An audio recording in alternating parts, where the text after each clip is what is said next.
Welcome. In this workshop, we're going to discuss the competence versus the operational risk paradigm.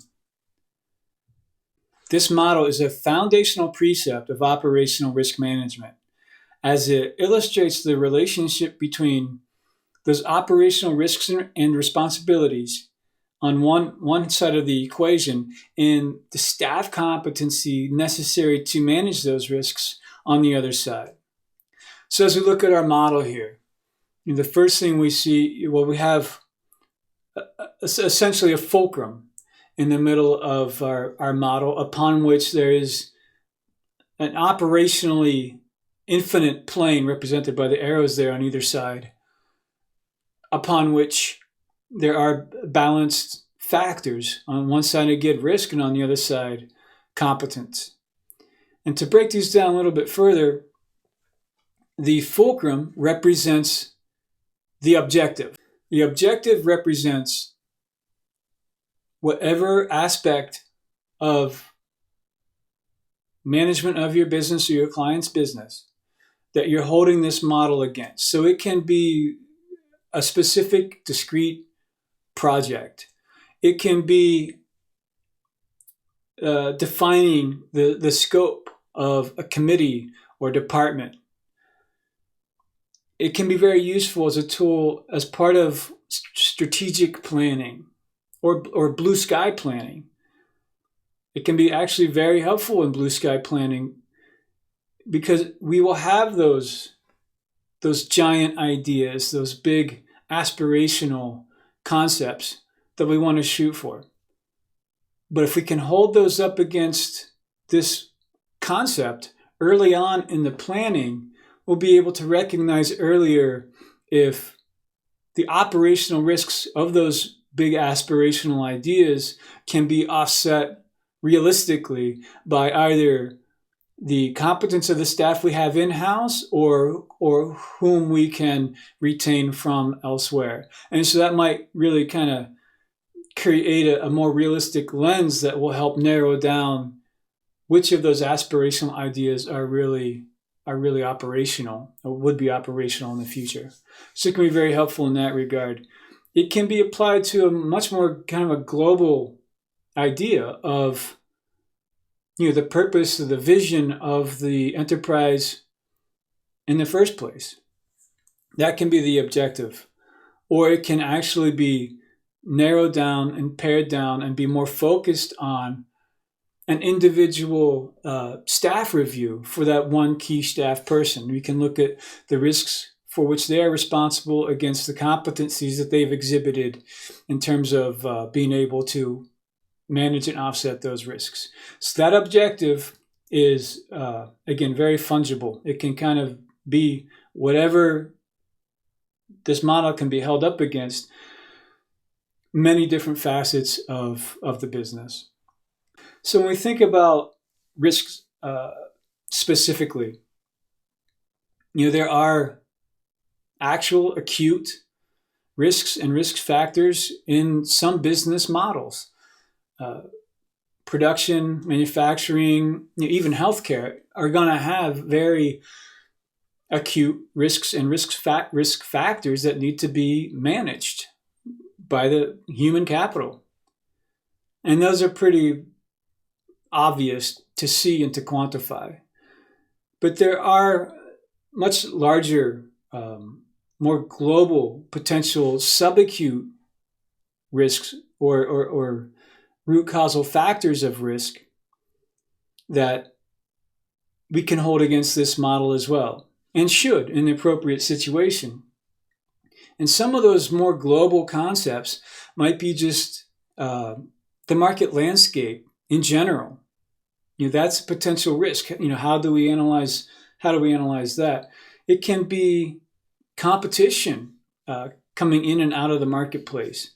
It can be mergers and acquisitions, either that directly affect the enterprise or may indirectly affect the enterprise if it's upstream from the resources necessary for that particular enterprise.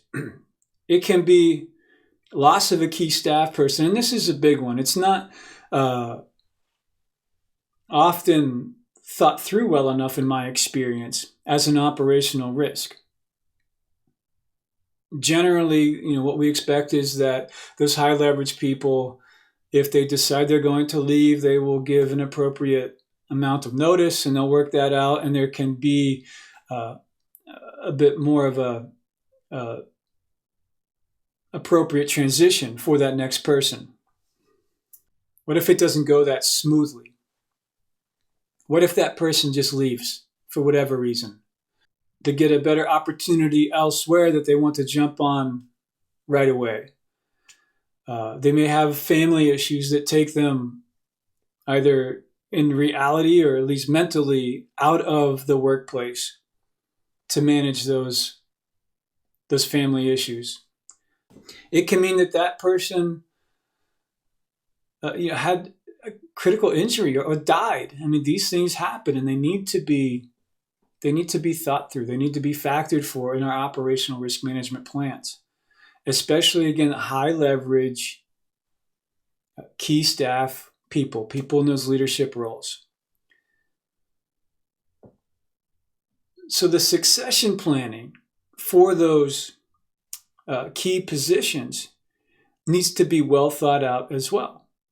There is an operational risk to losing a key position and not having a backfill that can compensate for that loss. So that is another huge potential operational risk factor.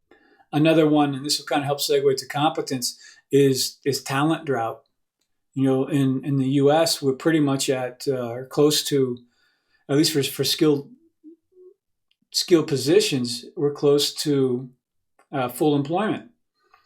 So if you're looking for those people, they're not there. Or if they are there, now it's a seller's market, and maybe they're pricing themselves out of what you can afford to pay. Those market wages continue to increase.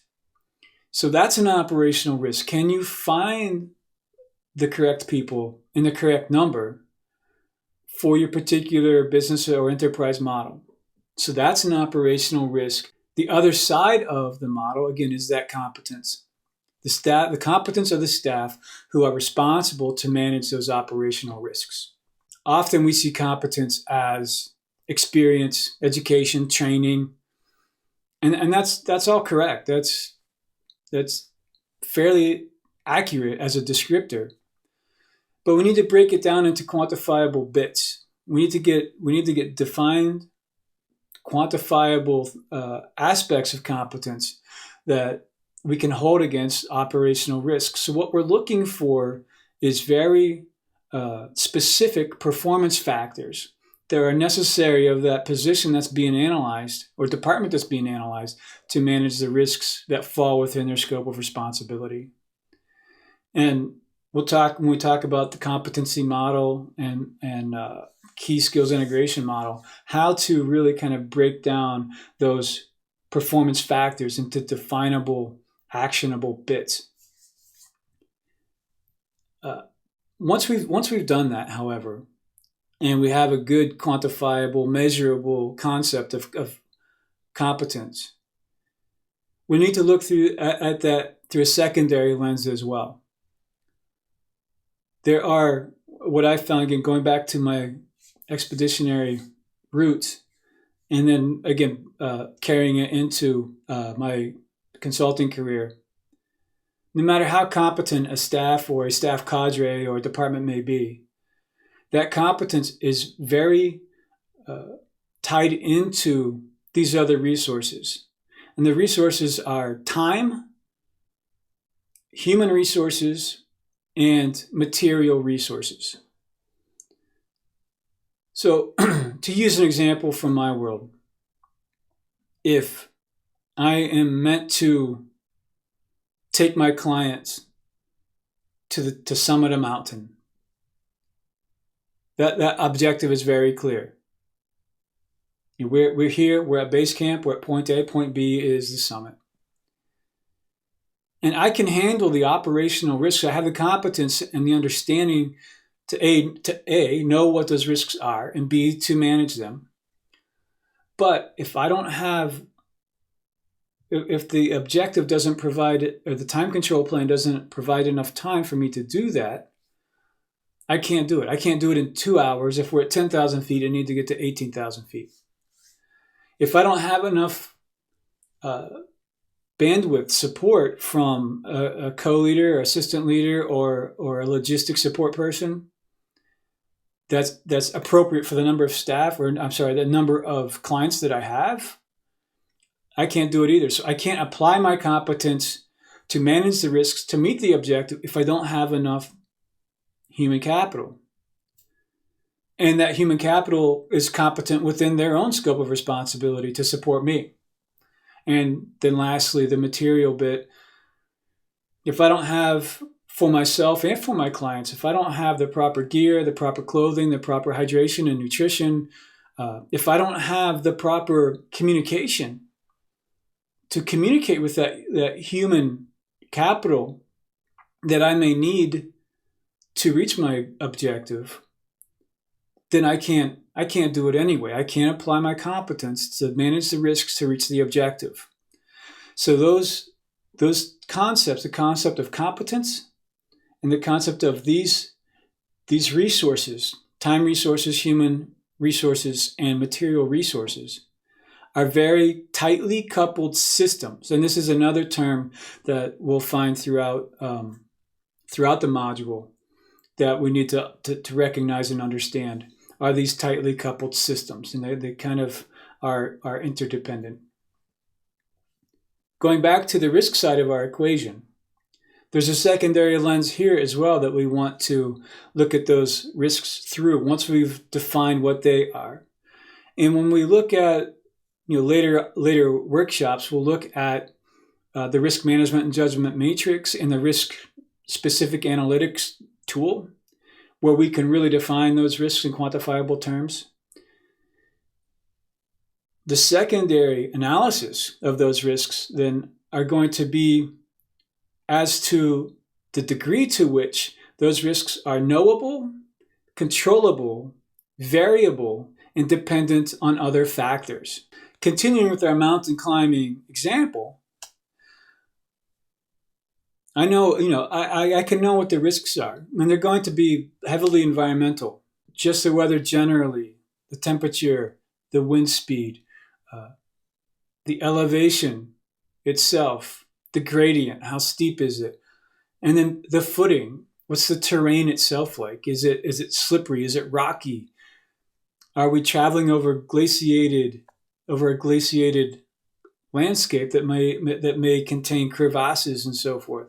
And even though I know those things, I need to understand and look at them through the secondary lens.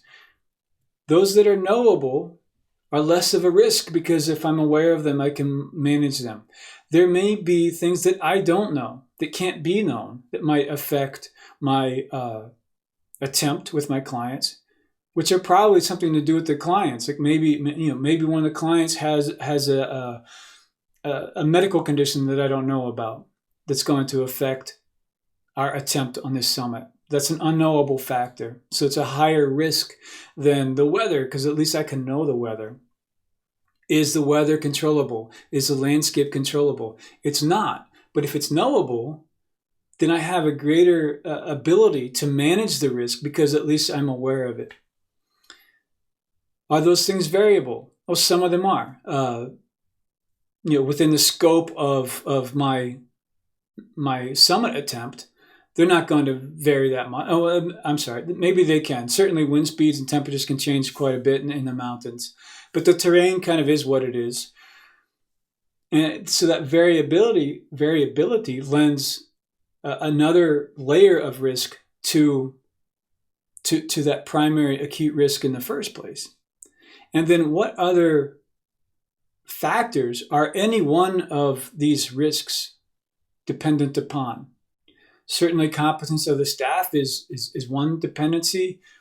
And then even these interdependencies we've just described, the variability as dependent upon the knowability and so forth.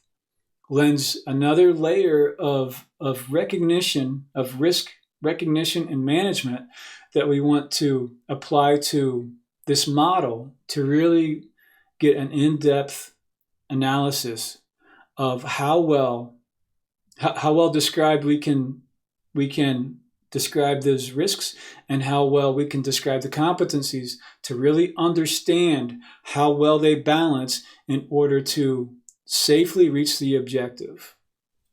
So that's the outcome of